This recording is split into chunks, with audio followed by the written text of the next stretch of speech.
오늘이 교회력으로는 오순절 후 기간이지만 우리 민족으로서는 진정으로 하나님께 올려야 할 은혜로운 광복절 감사주일입니다. 생각해 보십시오. 지금도 식민지였었더라면 어찌할 것인가. 식민지였던 나라의 광복의 빛을 비추어 주신 지 어언 77주년을 맞이합니다. 이 기간에 우리는 민주발전, 경제성장, 그리고 세계의 중심지인 신앙 중심지, 우뚝 서면서 온 세계의 주목을 받는 나라가 됐습니다. 그러나 한 가지, 우리 민족 누구도 원하지 않던 남북 분단이 강대국들의 탁상 위에서 결정돼 버린 후로 같은 나라이면서도 소식도 듣지 못하고 가보지도 못하고 서로 원수가 돼서 전쟁을 벌이는 처지가 되고 말았습니다. 지구상에 이런 분단 국가는 없습니다. 이렇게 둘로 딱 쪼개 나눠지고 서로 오가지도 못하는, 소식 하나 전하지 못하는 그런 나라 없습니다. 역사를 잠시 돌이켜 봅니다.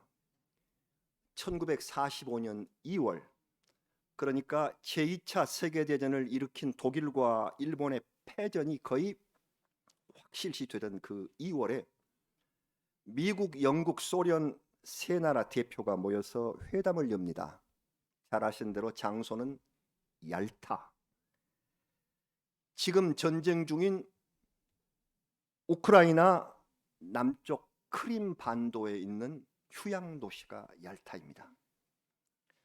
이 얄타 회담에 미국의 루스벨트, 영국의 처칠, 그리고 소련의 스탈린이 참석해서 전쟁 후에 독일을 어떻게 분할할 것인가. 그때 얄타 회담의 주요 의제는 독일 분할이었어요. 아시아 일본의 문제는 주된 의제가 아니었지만 이 얄타에서 결정된 아주 중요한 일이 있습니다. 소련의 참전을 허락한 것입니다. 소련이 참전을 해도 좋다. 우리나라 분단의 빌미를 제공한 회담이 얄타 회담입니다. 그런데 이 소련은 얼른 전쟁에 참전하지 않고 관망하고 있더니 일본이 원자탄을 맞고 항복하기 직전인 8월 9일, 그러니까 일본이 항복하던 딱 엿새 전에 참전 선언을 합니다. 그리고 소련 군대가 한반도로 밀려오기 시작했어요. 웅기, 나진 등등으로 소련 군대가 막 들어오자 미국이 그냥 보니까 안 되겠거든요. 소련이 저렇게 다 들어오면 한반도가 전부 소련 영역이 될 것이다. 그래서 미국이 우리나라 지도를 보니까 대개 가운데로 흐르는 게 38선. 그래서 38선 이북은 소련이 들어오고 이남은 미국이 들어와서 각각 일본군의 항복을 접수하자고 제안을 합니다. 그때부터 눈에 보이지도 않은 38선. 누가 38선이 눈에 보입니까? 그게 무슨 선이 그려져 있나요? 그러나 이것이 민족의 분단선이 되고 말았습니다. 6.25 전쟁으로 인하여 38선이 약간 변형되어서 서쪽은 내려오고 동쪽은 올라가고 해서 지금 휴전선이라는 것이 다시 생겼으나 그 분단의 근본이 38선입니다. 형제 사이에 막힌 담, 이 담이 70여 년을 보내면서 더욱 견고하게 되어 버린 것이죠. 5천 년을 함께 살아왔고 하나의 언어, 하나의 역사, 하나의 문화를 가진 형제가 갑자기 담을 높이 쌓게 되었고 전쟁했고 비방과 모욕, 욕설로 서로의 가슴에 총을 겨누며 아예 원수가 되어버렸습니다. 하나님의 뜻이 있으실 것입니다. 이런 일이 세상에 없거든요.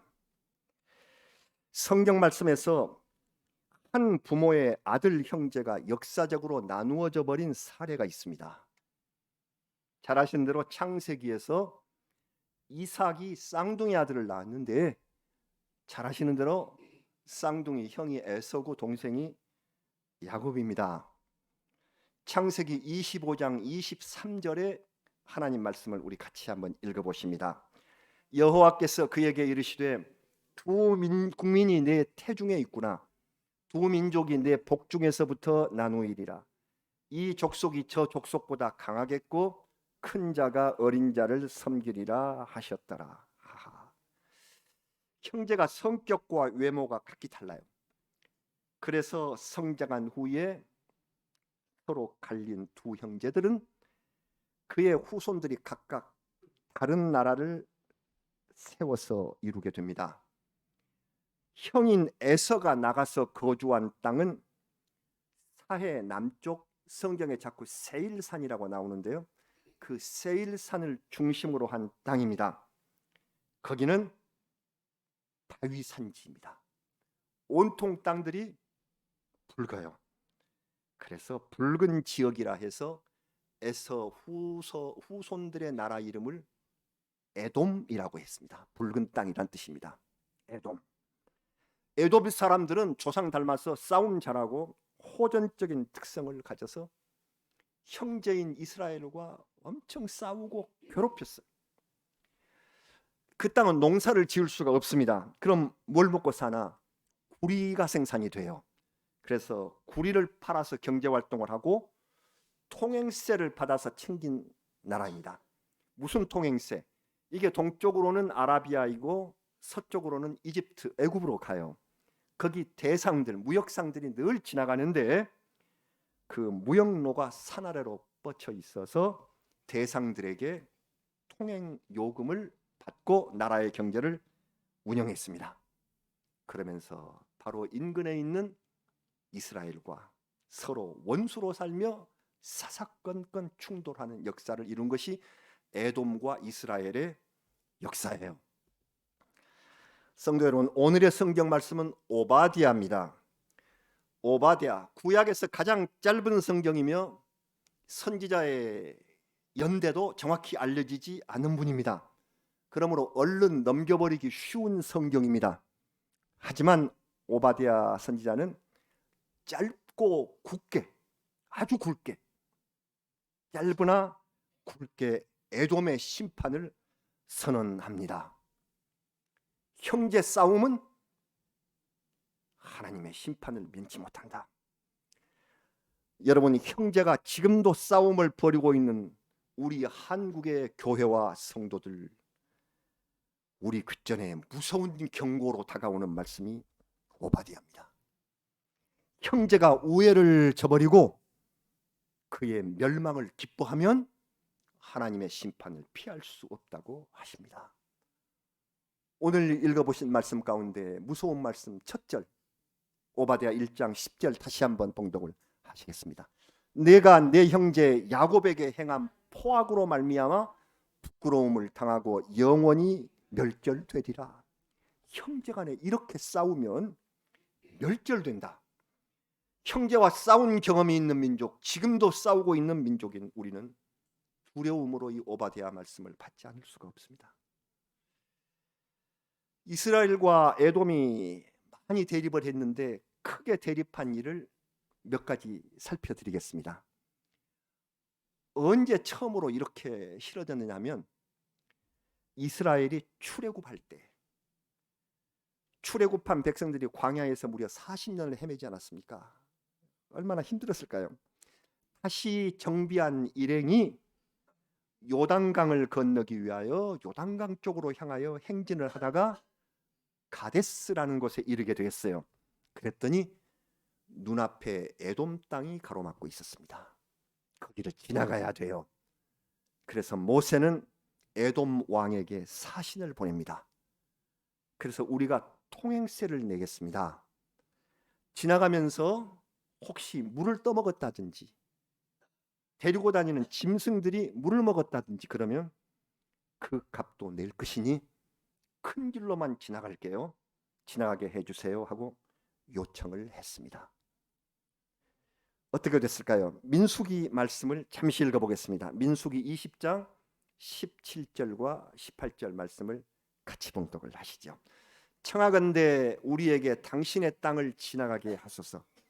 우리가 밭으로나 포도원으로 지나가지 아니하고 우물물도 마시지 아니하고 왕의 큰 길로만 지나가고 당신의 지경에서 나가기까지 왼쪽으로나 오른쪽으로나 치우치지 아니하리이다 한다고 하라 하였더니 에돔 왕이 대답하되 너는 우리 가운데로 지나가지 못하리라.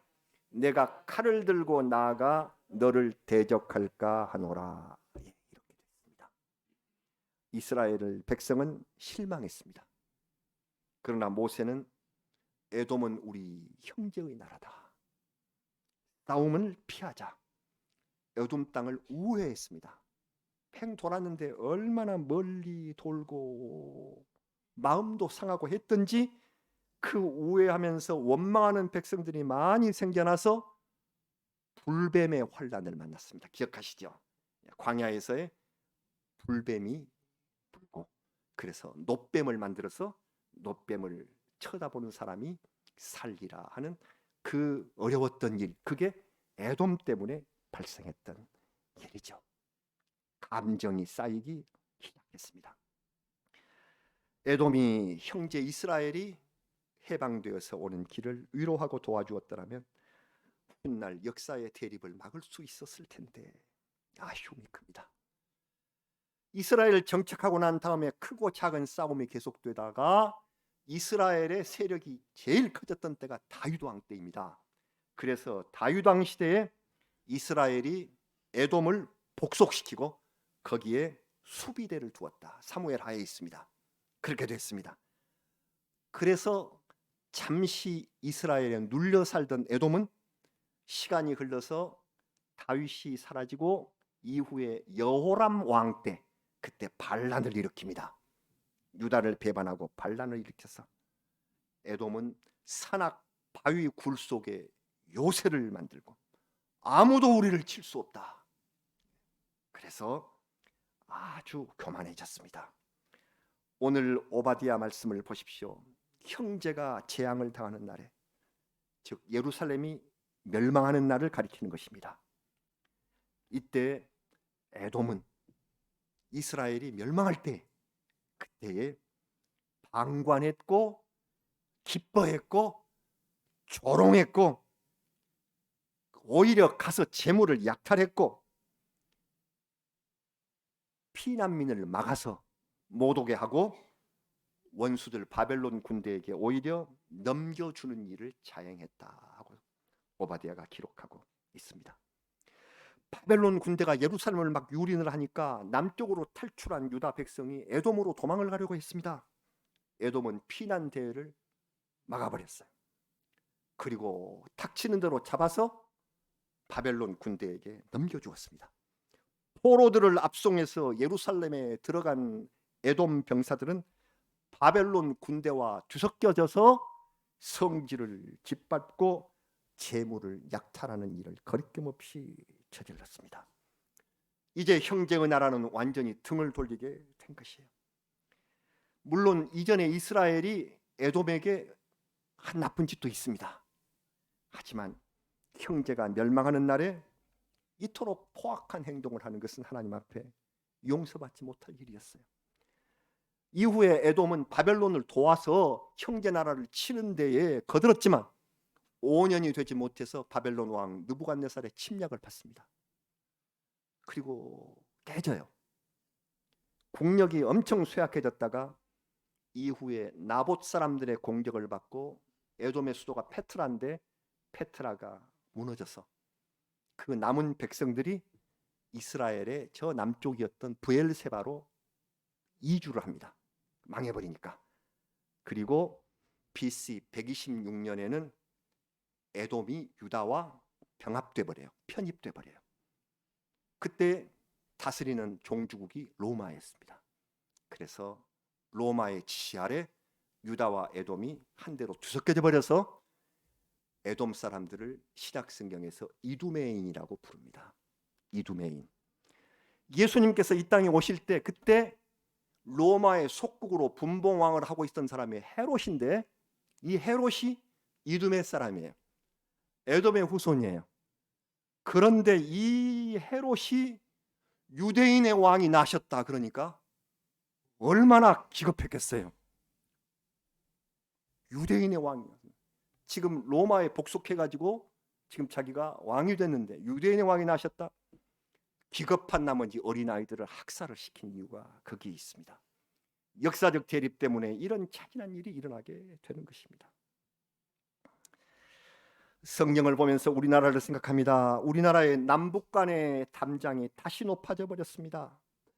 우리는 우리 민족이 원하지 않던 그런 분단으로 남북이 막혔지만 이후에 우리가 그 장벽을 뚫으려는 노력을 좀 더 했으면 좋았을 텐데, 그러나 오히려 다른 강대국 그리고 정치적 술수가 작용해서 전쟁이 일어났고 전쟁을 하니까 원수처럼 대하게 됐습니다. 그래서 저 같은 사람도 철저한 반공 교육 아래서 자랐지요.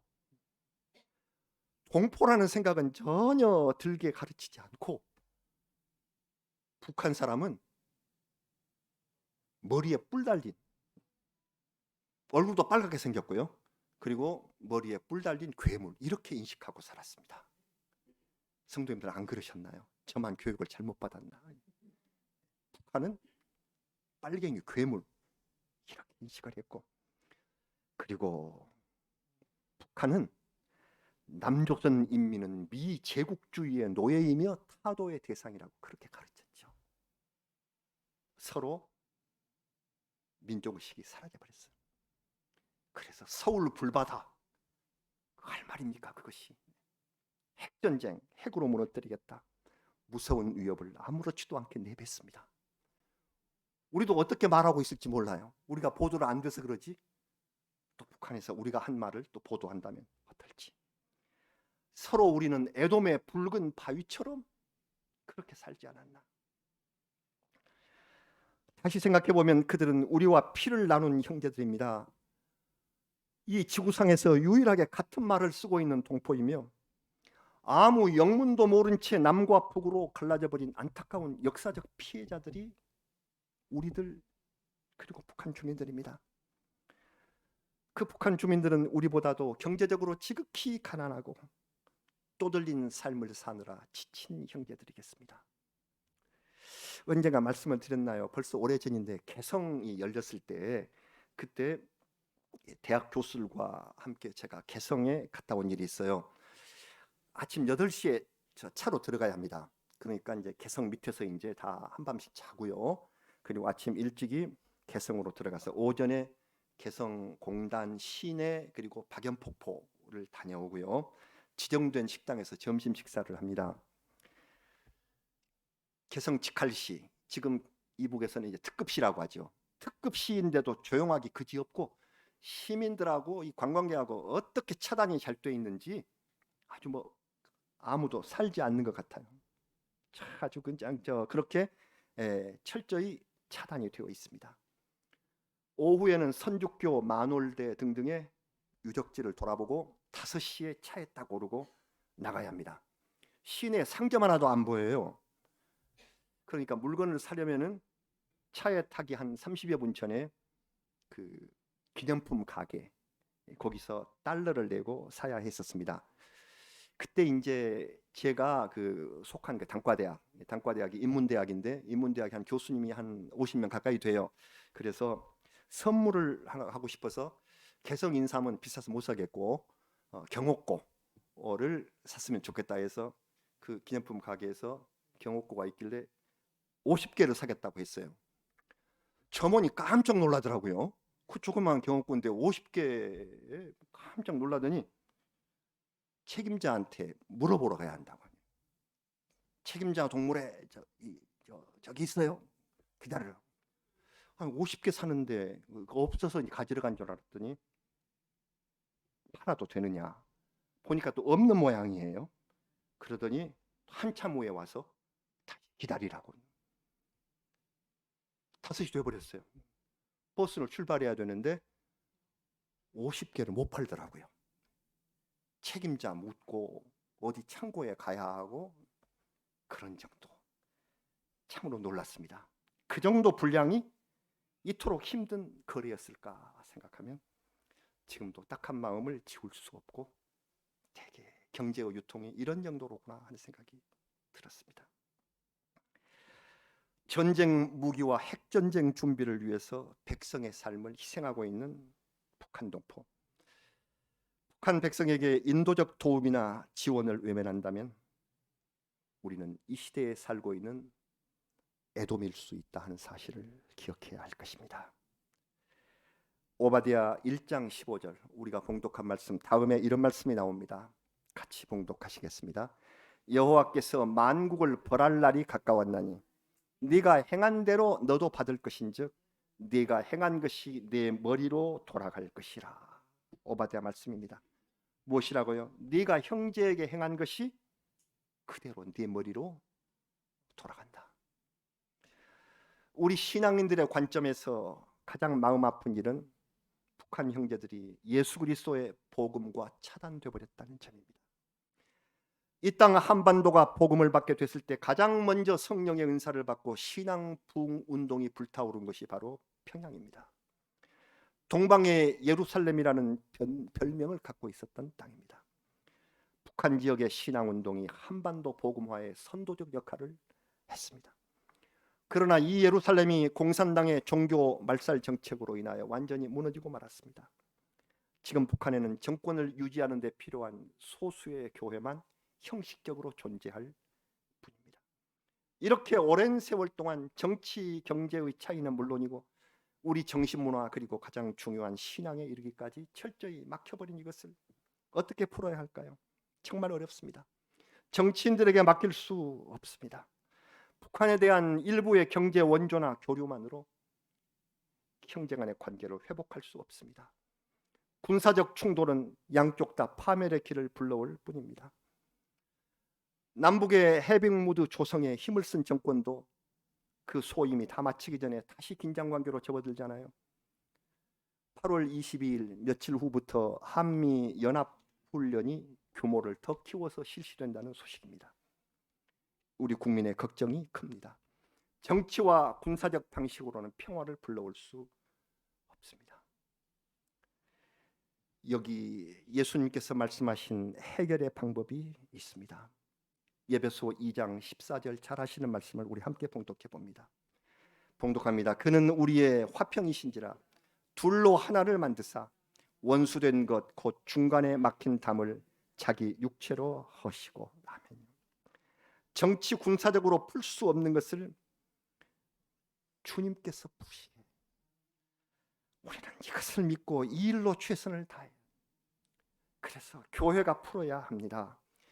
역사적 대립으로 막히고 미움 때문에 막히고 권력 쟁취를 위한 싸움 속에서 철저히 막혀있던 담벼락을 우리 주님 예수께서 화평으로 풀어내시듯이 화평으로, 예수의 화평으로 이 담벼락을 헐어야 오랜 세월 동안 원수를 맺어서 증오의 노래를 불렀던 이두메인들 이스라엘처럼 아직 여호와의 이름을 듣지 못한 이방인에게까지 주신 그리스도의 그 피로 하나가 되게 하시려 십자가를 지심같이 그 형제를 그리스도 안에서 생각을 해야 되겠다.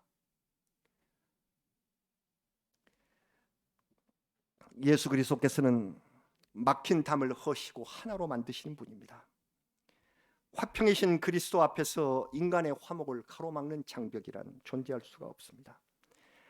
이 시대의 높은 장벽인 인종 간, 영토 그리고 종교, 경제, 핵경쟁, 세계의 분쟁은 단 하루도 그칠 날이 없어서 우크라이나와 러시아 간의 전쟁의 희생자가 실제로 얼마나 많은지 안타까운 일입니다. 기도하지 않을 수 없습니다. 시간이 좀 지났다고 해서 우리 기억에 희미해져가는 아프가니스탄의 탈레반 정권의 잔인함이 어떠한지 우리 기도를 잊지 마셔야 되겠습니다. 미얀마를 잊고 있었습니다. 미얀마에서 쿠데타로 집권한 군부 세력이 양민 학살을 마음대로 저지르던 그 모습을 우리 계속해서 기도의 제목으로 삼아가야 하겠습니다. 위험의 도를 더 높여가고 있는 중국과 대만의 대립, 그리고 핵실험을 공공연히 준비하고 있는 북한, 화평이신 우리 주님의 십자가를 바라보면서 화평으로 하나 되기 원하는 간절한 마음을 담아서 해결책을 찾아야 하겠습니다. 광복절 감사주일에 우리 민족의 현실과 한국교회의 모습을 돌아봅니다. 이루 말할 수 없는 은혜를 주시고 하나님의 공의를 실천하기 위하여 이 땅에 허락하신 수많은 교회들, 그러나 하나님의 의를 실현하지 못하고 방황하는 백성들입니다. 특히 형제 사랑이 부족합니다. 오늘 오바댜 선지자는 오늘 말씀을 마치면서 시온산에 구원이 있다 그렇게 외칩니다. 시온산은 교회를 뜻하는 것입니다. 그 교회 시온산, 그곳이 형제 사랑의 자리라 하는 말씀이신 것이죠. 교회에서 서로 사랑하기를 배우고 이 사랑을 이웃과 나누고 그리고 동포에게 전하고 세계의 인종을 초월해서 이 사랑을 전하는 것이 교회가 할 일입니다. 에돔처럼 한 민족이면서도 에돔처럼 나누어져 버린 북한 동포들에게 형제 사랑을 전하며 통일을 위해 기도하고 노력해야 할 숙제가 우리 앞에 남아 있습니다. 저는 이렇게 믿습니다. 우리나라에 광복을 주신 우리 하나님께서 우리에게 통일이라는 숙제를 내리셨다. 주님의 이름으로, 주의 화평으로, 둘로 나누인 것을 하나 되게 하시는 예수 그리스도의 화평으로 다시 너희가 하나 되는 날 우리에게 온전한 복과 은혜를 내려주실 줄로 믿습니다. 마지막으로 말씀을 닫으면서 예레미야 애가 3장 40절, 우리가 이미 읽은 성경인데 거기서 우리에게 주신 말씀을 기억합니다. 같이 봉독하십니다. 우리가 스스로 우리의 행위들을 조사하고 여호와께로 돌아가자 하면, 우리의 행위는 어땠는지 여호와께로 돌아가야 할 일이 남았는데 우리 행위들을 스스로 조사하고 아주 가까운 때부터 형제 사랑을 시작하여 그리고 이웃과 북한 동포 온 세계에까지 그리스도의 화평을 전하는 우리가 되기 위하여 우리의 행위들을 조사하면서 여호와 앞에 회개하고 돌아가자. 이 말씀을 오늘의 말씀의 결도로 삼습니다. 막힌 담을 허신 그리스도 앞에 온전한 광복과 통일을 위한 기도가 우리 성도들부터 시작해서 그치지 아니하는 화평으로 이루어지는 은혜가 있기를 우리 구주 예수 그리스도의 이름으로 축원합니다. 우리 기도드리겠습니다. 감사합니다. 우리 하나님, 77년 전에 광복을 주시고 이제 얼마가 될지 모르지만 이후에 우리에게 통일을 허락해 주실 줄로 믿습니다. 형제 사랑을 배우겠습니다. 교회에서부터 형제 사랑을 배워서 온 세상으로 나아가서 시온산이 온 세계의 형제 사랑 전파의 기초가 되듯이 우리 빈누리 교회도 형제 사랑의 기초가 되는 은혜로운 교회가 되게 하여 주시옵소서. 광복의 감격을 마음속에 새기며 늘 통일을 위하여 기도하고 세계 평화를 위하여 간절히 간구하는 우리 빈누리 성도들이 되게 하여 주옵소서. 예수님의 이름으로 기도드리옵나이다. 아멘. 찬송 582장을 부르시며 마지막